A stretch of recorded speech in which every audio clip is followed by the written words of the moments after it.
Hi all. ಇದು Saturday evening vlog ಆಗಿರುತ್ತೆ. ನಾನಿಲ್ಲಿ ನೈವೇದ್ಯಕ್ಕೆ ಅಂತ ಹೇಳಿ ಅಕ್ಕಿ ಪಾಯಸ ಮಾಡ್ಕೊಳ್ತಾ ಇದ್ದೀನಿ.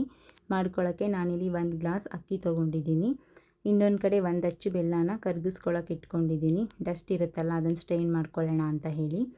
ಕಮ್ಮಿ ಉರಿಯಲ್ಲೇ ಹುರ್ಕೊಳ್ಳಿ, ಇಲ್ಲಾಂದರೆ ಅಕ್ಕಿ ಬೇಗ ಸೀದೋಗಿಬಿಡುತ್ತೆ. ಚೆನ್ನಾಗಿ ಬ್ರೌನ್ ಕಲರ್ ಬರೋ ತನಕ ಹುರ್ಕೊಳ್ಳಿ, ಟೇಸ್ಟ್ ಕೂಡ ಚೆನ್ನಾಗಿರುತ್ತೆ. ನೋಡಿ, ಇದಾಗಿದೆ. ಇವಾಗ ಇದನ್ನು ತೆಗೆದು ನಾನು ಕುಕ್ಕರ್ ಇಟ್ಕೊಳ್ತಾ ಇದ್ದೀನಿ.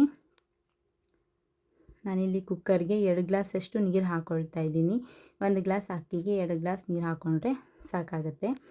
ನಾನಿಲ್ಲಿ ಅಕ್ಕಿ ಬಿಸಿ ಇರೋವಾಗೇ ಕುಕ್ಕರ್ಗೆ ಹಾಕ್ಕೊಳ್ತಾ ಇದ್ದೀನಿ, ಯಾಕಂದರೆ ಅದು ನಾವೇ ಬೆಳೆದಿರೋ ಅಕ್ಕಿ ಆಗಿರೋದ್ರಿಂದ ಹಂಗೆ ಹಾಕ್ಕೊಳ್ತಾ ಇದ್ದೀನಿ. ನೀವು ಅಂಗಡಿಯಿಂದ ತರೋರೆಲ್ಲ ಇದ್ದರೆ ಅದನ್ನು ವಾಶ್ ಮಾಡಿ ತಣ್ಣಗಾಗಕ್ಕೆ ಬಿಟ್ಟು ವಾಶ್ ಮಾಡಿ ಯೂಸ್ ಮಾಡ್ಬೋದು. ಇದನ್ನು ಇವಾಗ ಲಿಡ್ ಕ್ಲೋಸ್ ಮಾಡಿ 1 2 to 3 ವಿಷಲ್ಸ್ ಆದಮೇಲೆ ನಾನಿಲ್ಲಿ ಓಪನ್ ಮಾಡ್ತಾ ಇದ್ದೀನಿ. ಕಲರ್ ನೋಡಿ ಚೆನ್ನಾಗಿ ಬಂದಿದೆ. ಇದನ್ನು ನಾವು ಎಷ್ಟು ಸಾಧ್ಯನೋ ಅಷ್ಟು ಸ್ಪೂನಿಂದನೇ ಸ್ಮ್ಯಾಶ್ ಮಾಡ್ಕೊಳ್ಳಿ, ಯಾಕಂದರೆ ನಾವು ಬೆಲ್ಲದ ನೀರು ಹಾಕಾದ್ಮೇಲೆ ಅದು ಅಗ್ಳು ಥರ ಆಗಿಬಿಡುತ್ತೆ. ಎಷ್ಟು ಸಾಧ್ಯನೋ ಅಷ್ಟು ಸ್ಮ್ಯಾಶ್ ಮಾಡಾದ್ಮೇಲೆ ನಾನಿಲ್ಲಿ 1 ಗ್ಲಾಸಷ್ಟು ಹಾಲನ್ನು ಹಾಕ್ಕೊಳ್ತಾ ಇದ್ದೀನಿ. ನಾನಿಲ್ಲಿ ಹಾಲನ್ನು ಮೊದಲೇ ಕಾಯಿಸಿಟ್ಕೊಂಡಿದ್ದೆ, ಬೇಗ ಆಗತ್ತೆ ಅಂತ ಹೇಳಿ. ಚೆನ್ನಾಗಿ ಹೊಂದಿಸ್ಕೊಂಡಿದ್ದಾದಮೇಲೆ 1-2 ಕುದಿ ಬರೋದಕ್ಕೆ ಬಿಟ್ಟು ನಾನಿಲ್ಲಿ 1 ಗ್ಲಾಸ್ ಬೆಲ್ಲದ ಪಾಕ ಸೇರಿಸ್ಕೊಳ್ತಾ ಇದ್ದೀನಿ. ಸ್ಟ್ರೈನ್ ಮಾಡಿ ಇಟ್ಕೊಂಡಿದ್ದೆ, ಸೊ ಅದೊಂದು ಗ್ಲಾಸ್ ಹಾಕ್ಕೊಳ್ತಾ ಇದ್ದೀನಿ. ಇವಾಗ ಚೆನ್ನಾಗಿ ಹೊಂದಿಸ್ಕೊಳ್ಳಿ.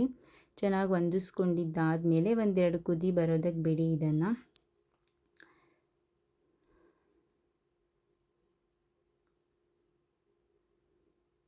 ನೋಡಿ, ಕಲರ್ ಕೂಡ ಚೆನ್ನಾಗಿ ಬಂದಿದೆ. ನಾನಿವಾಗ ಇದಕ್ಕೆ ಇಲ್ಲಿ ಫ್ಲೇವರ್ಗೋಸ್ಕರ ಸ್ವಲ್ಪ ಏಲಕ್ಕಿನ ಸೇರಿಸ್ಕೊಳ್ತಾ ಇದ್ದೀನಿ. ಸೇರಿಸ್ಕೊಂಡಿದ್ದಾದಮೇಲೆ ಚೆನ್ನಾಗಿ ಮಿಕ್ಸ್ ಮಾಡ್ಕೊಳ್ಳಿ. ಇನ್ನೊಂದು ಕಡೆ ನಾನಿಲ್ಲಿ ಸ್ವಲ್ಪ ಡ್ರೈ ಫ್ರೂಟ್ಸ್ನ ತೊಗೊಂಡಿದ್ದೀನಿ ತುಪ್ಪದಲ್ಲಿ ಹುರ್ಕೊಳ್ಳೋಕ್ಕೆ ಅಂತ ಹೇಳಿ. ಇದನ್ನು ಹುರ್ಕೊಂಡು ಕೂಡ ಸೇರಿಸ್ಕೊಳ್ಳೋಣ ನಾವು ಅದರಲ್ಲಿ. ಇದು ಹಾಕ್ಕೊಂಡ್ರೆ ಅಕ್ಕಿ ಪಾಯಸ ರೆಡಿ ಆಗುತ್ತೆ.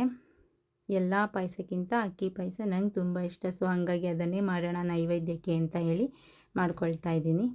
ನೋಡಿ, ಇವಾಗ ಪೂಜೆಗೆ ಅಂತ ಹೇಳಿ ತೊಗೊಂಡಿದ್ದೀನಿ ನಾನು.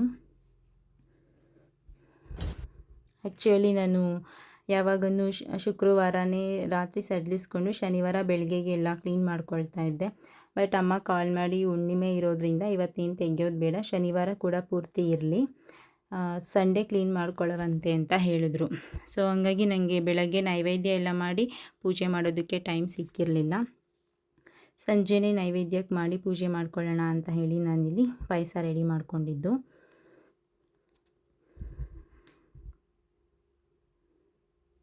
ಈ ಸಲನೇ ನಾನು 2 ಡೇಸ್ ಇಟ್ಕೊಂಡಿರೋದು. ಆಲ್ಮೋಸ್ಟ್ ಎಲ್ಲರೂ ಒಂದೇ ದಿನದಲ್ಲೇ ಮುಗಿಸ್ಕೊಳ್ತಾರೆ. ಈ ಸಲ ಹುಣ್ಣಿಮೆ ಇರೋದ್ರಿಂದ ಎಲ್ಲರೂ 2 ದಿನ 3 ದಿನ ಇಟ್ಕೊಂಡಿದ್ದಾರೆ ಅಂದ್ಕೊಳ್ತೀನಿ.